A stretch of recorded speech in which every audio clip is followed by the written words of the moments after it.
Este evento es producido por el Consejo de Seguridad de la Información y Ciberseguridad, AC, gracias al gentil patrocinio de Código Verde, consultores en seguridad de la información.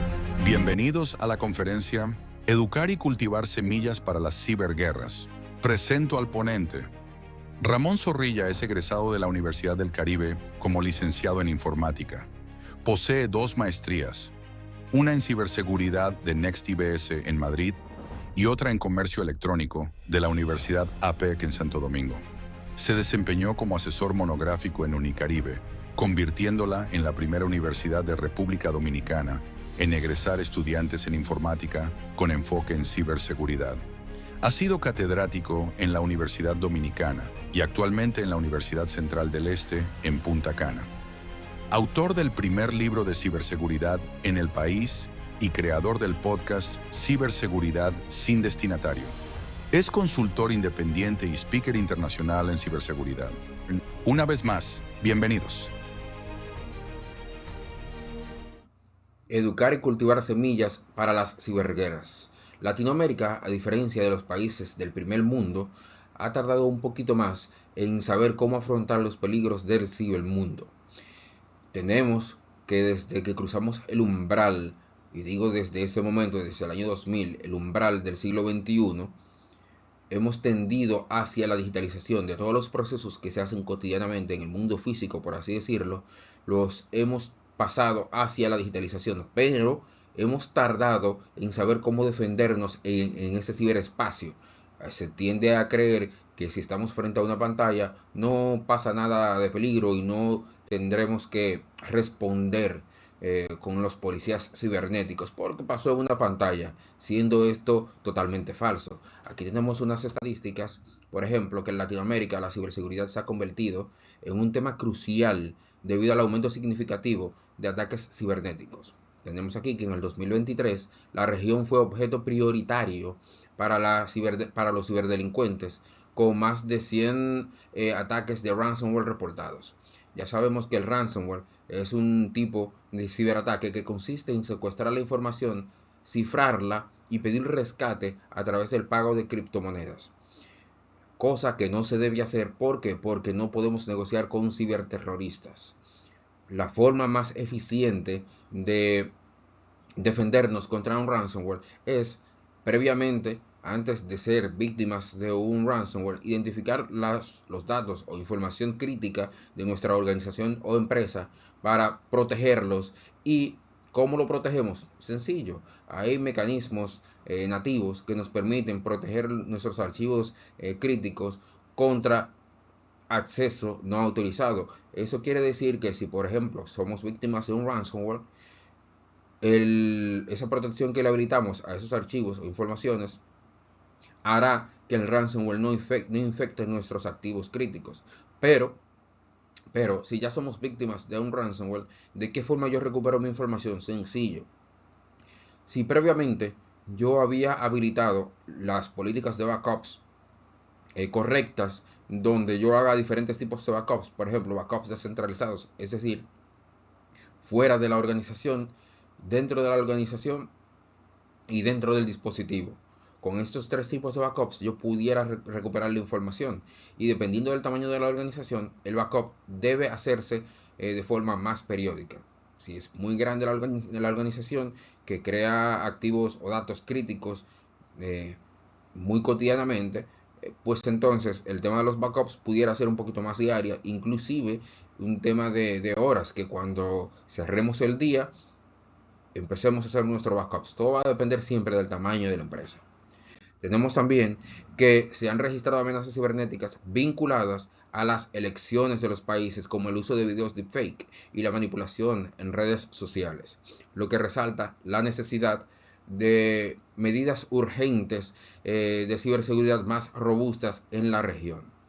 Y ustedes dirán, ¿a qué se refiere con deepfake? Bueno, con el auge de la inteligencia artificial en estos últimos, pudiera decirse, 6 años, ya el tema del deepfake es un poquito más fácil de realizar para incluso personas que no tienen cierto grado de conocimiento en temas de ciberseguridad e inteligencia artificial, porque hay aplicaciones que te permiten hacerlo de forma casi autónoma a través del clic, clic, clic o el next, next, next. Eso va a depender siempre del tipo de plataforma al que se registren. Entonces, si ya tenemos este problema del deepfake que pudiera inmiscuirse en temas tan graves como las elecciones de un país, entonces tenemos que saber cómo defendernos y cómo actuar. Ese es uno de los papeles fundamentales de los gobiernos de los países, educar a la población. Tenemos también que países como Costa Rica y Colombia han respondido a ataques cibernéticos mediante el desarrollo de políticas nacionales de ciberseguridad, lo que demuestra un enfoque más proactivo. Costa Rica, por ejemplo, declaró un estado de emergencia debido a un ataque de ransomware, mientras que Colombia ha intensificado su respuesta a incidentes cibernéticos mediante la adopción de marcos de gestión de riesgo. La gestión de riesgo es fundamental en países y organizaciones porque debemos saber cómo actuar ante un riesgo. Eso es parte de la educación en temas de ciberseguridad y los peligros que se afrontan en el ciberespacio. Otro de los países que se ha mantenido a la vanguardia en temas de ciberseguridad es la República Dominicana. Dice aquí que el país ha avanzado significativamente en términos de ciberseguridad. A pesar de sus desafíos digitales, ocupa el primer lugar en la región según el Índice Nacional de Ciberseguridad del NCSI. El país ha sido clave, de hecho, en el fortalecimiento de la ciberseguridad regional a través de su Centro de Competencia Cibernética de América Latina y el Caribe y su propio CERT nacional que ha jugado un papel importante en la colaboración internacional para abordar el cibercrimen. Aquí tenemos estadísticas que nos muestran algunos aspectos críticos que debemos tomar en cuenta en países de Latinoamérica porque somos los más vulnerables a ciberataques porque tardamos un poquito en educarnos en materia de ciberseguridad y en materia de los peligros que se afrontan en el ciberespacio. Aquí tenemos un pequeño reporte que se ve en sus pantallas que dice que según reportes de entidades especializadas en ciberseguridad, en el 2022 los ciberataques crecieron un 25% en América Latina y el Caribe. Esto quiere decir que la región sufrió 360 mil millones de intentos de ciberataques. Se estima que para el 2025, según esas estadísticas, el cibercrimen a nivel global costará 26 mil millones de dólares anuales. Las iniciativas que han tomado los países de América Latina y el Caribe buscan no solo proteger infraestructuras críticas, sino también educar a los ciudadanos, una pieza fundamental porque pueden servir como vector de ataque, y eso es un tema bastante crucial, y las amenazas sobre las amenazas cibernéticas, por ejemplo, destacando la importancia de la concienciación pública como un pilar esencial para la defensa cibernética. La concienciación pública vendría a resolver el tema de la educación de la ciudadanía hacia los peligros que afronta en el ciberespacio, para que sepan que no porque está frente a una pantalla puede hacer cualquier cosa o puede pasar cualquier cosa y no nos afectaría en el mundo físico. Eso no es verdad. Entonces, para eso tenemos que educar a la ciudadanía. La era digital y las ciberguerras. El mundo tiende a la digitalización y un ejemplo de esto es la realización de las cotidianidades físicas en el ciberespacio, como la inscripción en la universidad, el pago de la matrícula, transferencias bancarias, compra y venta de artículos, etc. Todos esos ejemplos y otros más nos hace entender que con el paso de los días somos parte de una población digital, somos una ciudadanía digital que formamos una cibersociedad. Entonces, si ya sabemos que somos una ciudadanía digital, queramos o no queramos, y que somos parte de una cibersociedad, entonces debemos saber cómo defendernos en esa cibersociedad, porque en el mundo físico, para que no nos roben o para que no entren a nuestras casas, ponemos candados en las puertas. ¿Por qué no hacemos eso en el mundo digital? Ese es un tema que hay que tomar en cuenta. Vector de ataque colectivo. Con la creciente digitalización existe la realidad de muchos países que carecen de políticas públicas sólidas y de una cultura de ciberseguridad generalizada entre la población. La situación es particularmente crítica porque el ciudadano común, que a menudo no tiene formación adecuada en temas de ciberseguridad y los peligros que se afrontan en el ciberespacio, es el vector de ataque más explotado, porque la cuerda se parte por el lado más flojo, como se dice coloquialmente. Este vacío educativo convierte a los ciudadanos en un blanco fácil para ataques de phishing, smishing y técnicas de ingeniería social, lo que genera un ciclo de vulnerabilidad constante. Estos vectores de ataques colectivos pudieran convertirse incluso en botnets y demás. ¿Por qué? Porque si no sabemos cómo, en sentido general, la ciudadanía en general no sabe cómo protegerse y a qué no darle clic en el ciberespacio, entonces pudieran ser parte de una red mayor para realizar ciberataques hacia otros estados y naciones a través de técnicas como DDoS. La naturaleza, propiamente dicho, descentralizada del Internet y las tecnologías digitales, hace que la ciberguerra sea difícil de prevenir y contener, ya que los ataques pueden provenir de cualquier parte, de hecho, de cualquier parte del mundo, sin importar dónde sea, con poca visibilidad, de hecho, de los actores responsables, volviendo compleja la aplicación de la ciberseguridad. Y ojo, que el tema de poca visibilidad de los actores responsables no implica de que sean irrastreables. Son un poco más complejos de rastrear porque todo el mundo deja huellas en el ciberespacio y siempre hay formas de rastrearla. Que tardemos un poco más en rastrearlas, es cierto, pero siempre habrá formas de hacerlo.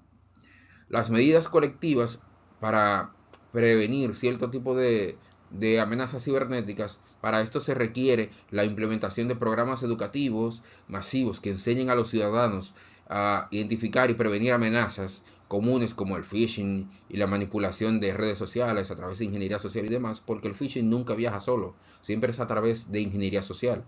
Algunos países han tomado pasos significativos en ese sentido, liderando esfuerzos regionales mediante la creación de centros de competencia cibernética y promoviendo la concientización pública.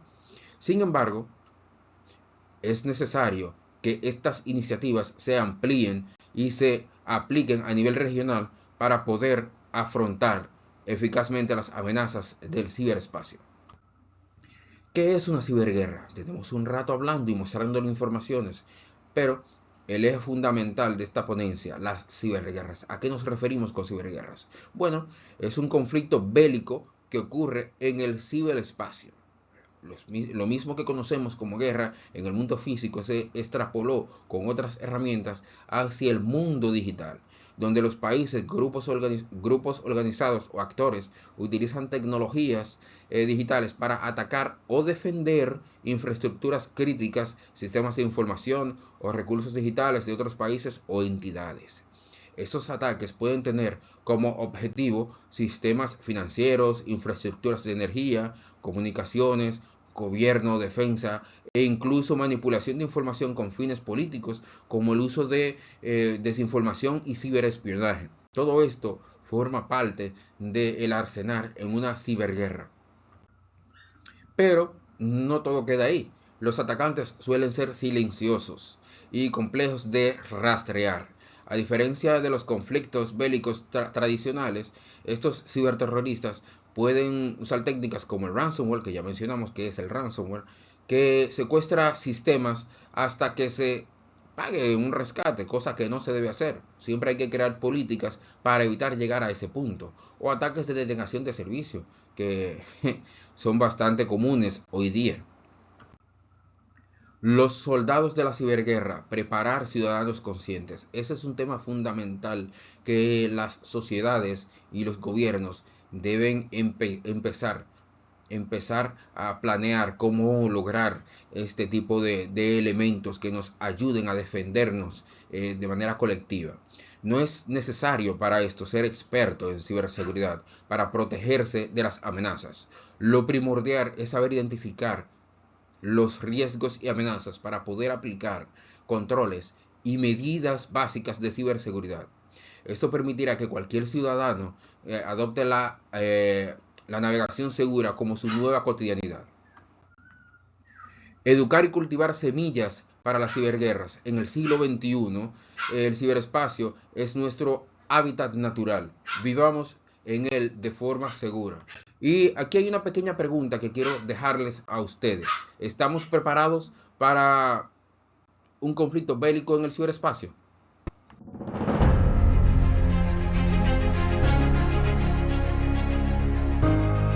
Hola, buen día, Ramón. Muchas gracias por tu presentación tan interesante sobre el tema de educar y cultivar semillas sobre las ciberguerras. En esta sección vamos a tener algunas preguntas que, que nos están apareciendo en el chat. Muchas gracias por acompañarnos. Para mí siempre es un placer estar en este tipo de eventos, compartiendo un poco de los conocimientos que hemos venido adquiriendo a lo largo del tiempo. Así que estoy preparado para cualquier pregunta que tengan sobre el tema.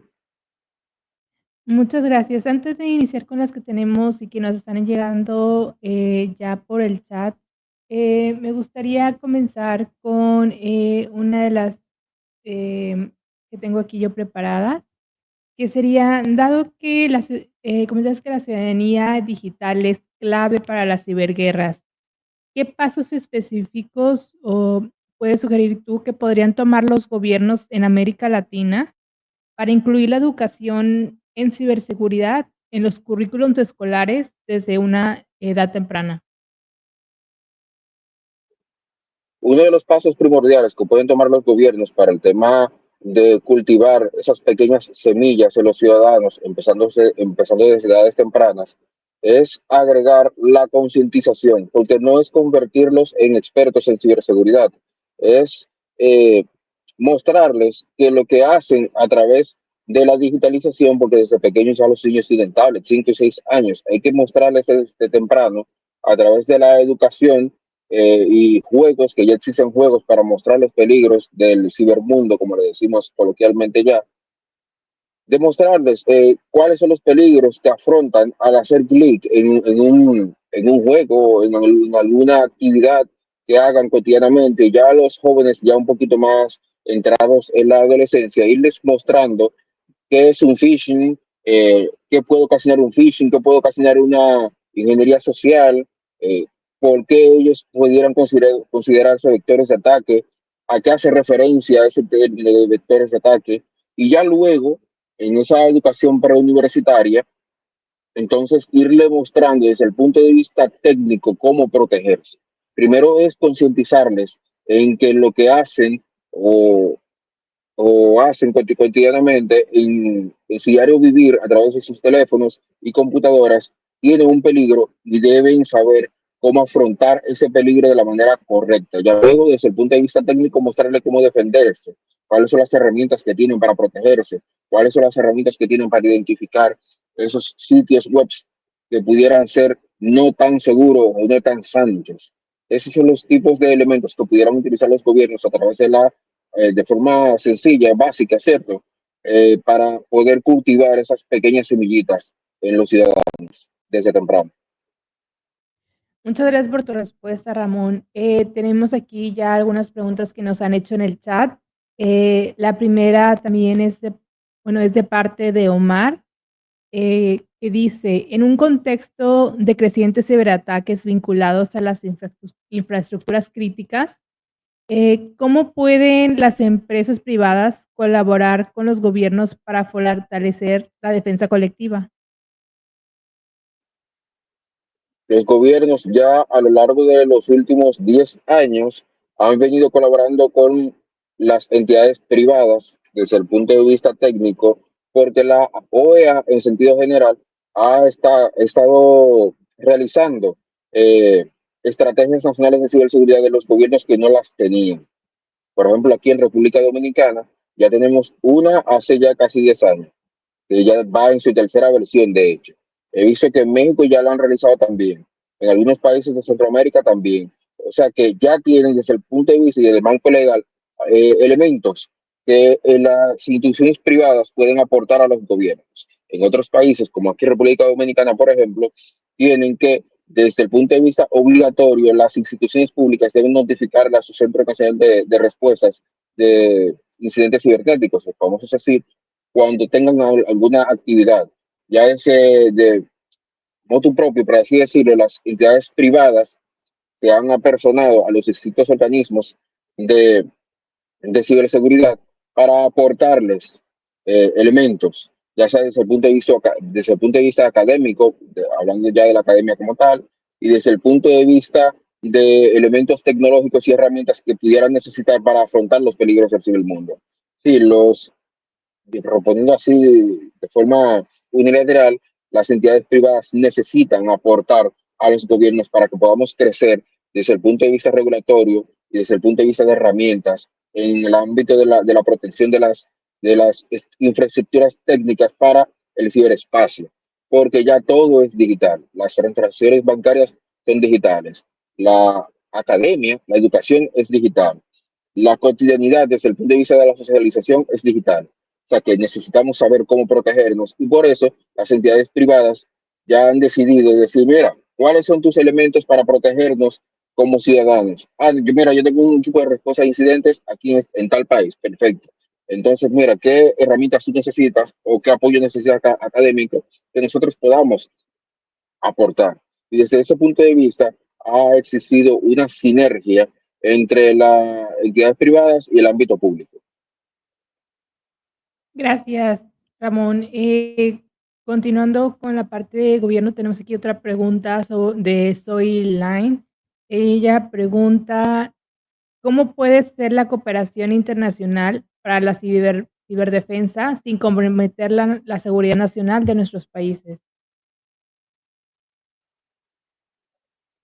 Sí, ya eso se ha venido haciendo. De hecho, tenemos hace muchísimo tiempo el FIRST, que es un foro de equipos de respuesta de incidentes cibernéticos, donde los equipos de respuestas de incidentes cibernéticos de Latinoamérica se han asociado a ese foro para hacer una colaboración eh, a niveles de países. Por ejemplo, República Dominicana es un referente en cuanto a eso, porque somos los que más hemos crecido en ese punto.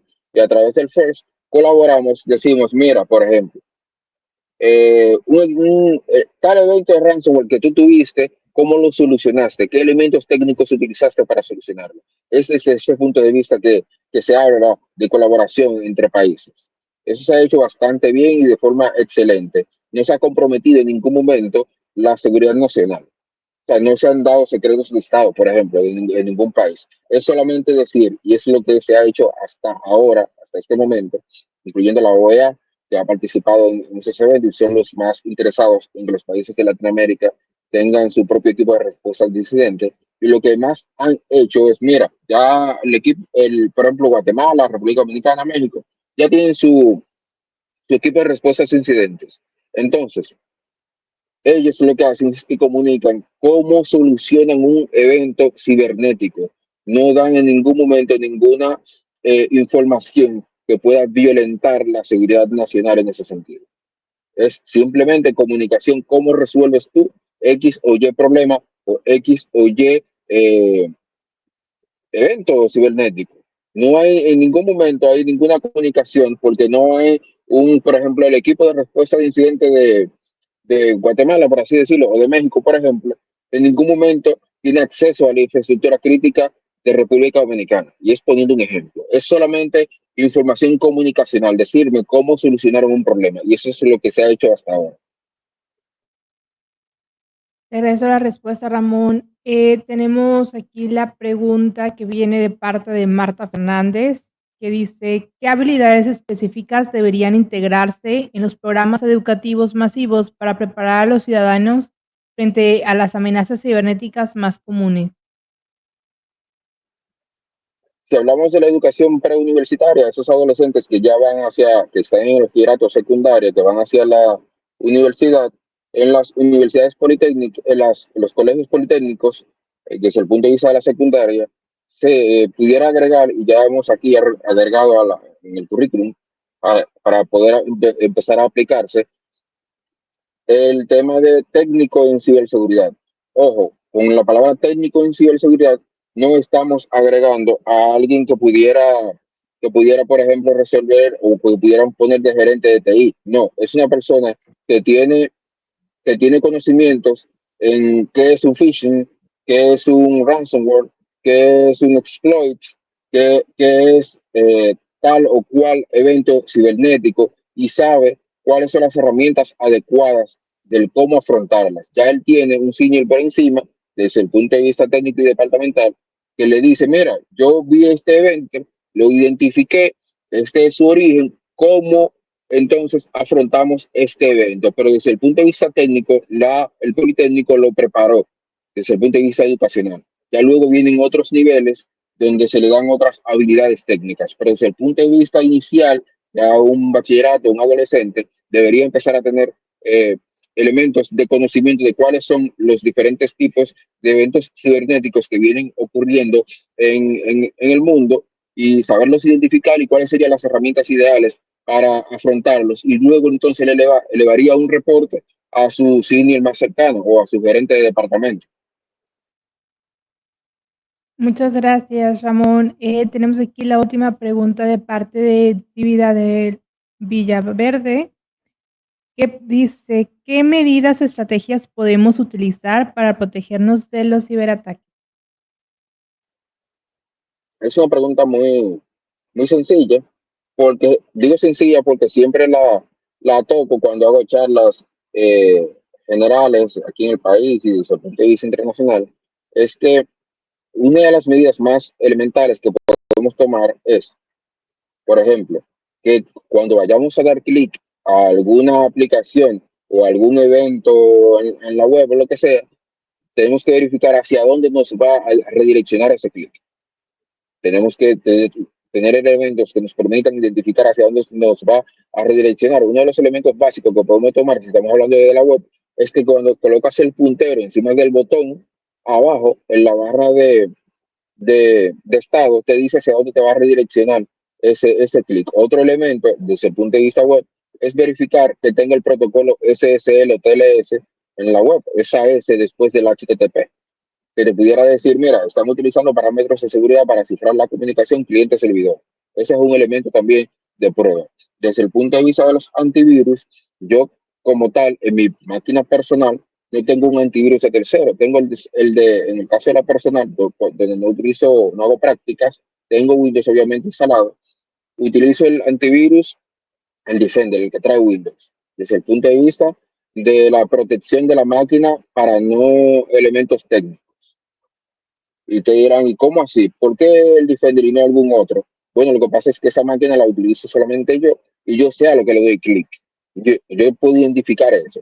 Desde el punto de vista de mensajes, no hacer clic a esos mensajes que te lleguen en las redes sociales, porque por ahí te puede llegar algún phishing que pudieran descargarte a tu teléfono, algún malware que pueda tener luego acceso a todas las aplicaciones, incluyendo bancarias que tú tengas en el teléfono, porque tú dirás, ok, por ejemplo, WhatsApp tiene cifrado asimétrico, pero WhatsApp es seguro como aplicación, pero WhatsApp se parametriza a partir de la seguridad que tú tengas en tu teléfono. Si ya tú le diste clic acceso a un malware a tu teléfono, entonces ese malware ya hizo una elevada de privilegios, ya tiene acceso a todas las aplicaciones sin importar la seguridad que tenga la propia aplicación. Porque no es que hackearon la aplicación, hackearon tu teléfono porque le diste clic a un evento que no debiste haberle dado clic y entonces a los permisos que tenías en ese teléfono ya se elevaron hacia ese malware y ese malware a su vez hizo una barrida de aplicaciones y tiene acceso directamente a los bancos y demás. O sea que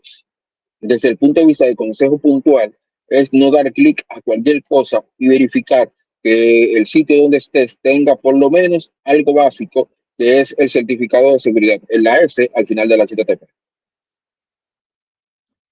Te lo agradezco, Ramón. Pues con esto concluye nuestra sesión de preguntas y respuestas.